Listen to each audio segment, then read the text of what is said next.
I'm Janelle Massa outside Islington Station at one of the TTC commuter lots, and starting this weekend it may be a little more difficult to find a place to park here. Now West Enders who typically get on here at Islington or at Kipling, get on the TTC and head down into the downtown core, may have some trouble because nearly 400 spots at two lots here and one at Kipling South will be partially shut down for 6 weeks starting this weekend. I don't know where people are going to park. They don't give them much choice anymore, eh?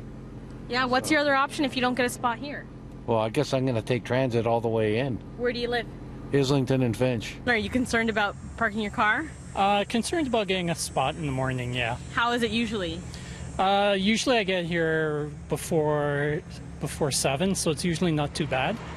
But we'll have to see once the rest of the lot's closed up. What's your other option if you don't park here? Don't have one yet. You don't have one yet? Well, we intentionally came early this morning just to find a parking spot, so that's going to be rough. Yeah. Do you park here every day? Yeah. And how far do you go, or what's your other option if you don't park here? Where do you come from? Well, I had to pay the other day because I missed a parking spot here. I had to pay $18. Now, last February, the TTC permanently shut down Islington's Cordova lot, losing 473 parking spots. Back in April, the Fieldway lot at Islington was shut down completely. It'll remain that way until November when it reopens, along with partial closures at Islington's main lot, the Lamont Drive lot, and Kipling's South lot. The TTC says the closures are for a good reason, and they say they worked hard to make sure that it wasn't worse than it is now.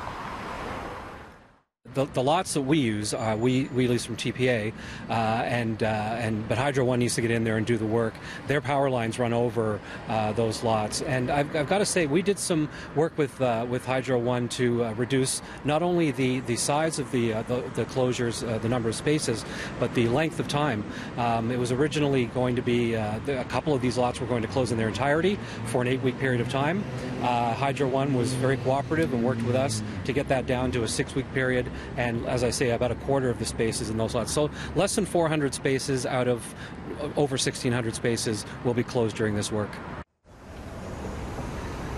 Now, TTC is advising commuters to plan ahead, get here early to get the remaining spots that will still be available at these lots, or to make alternate arrangements.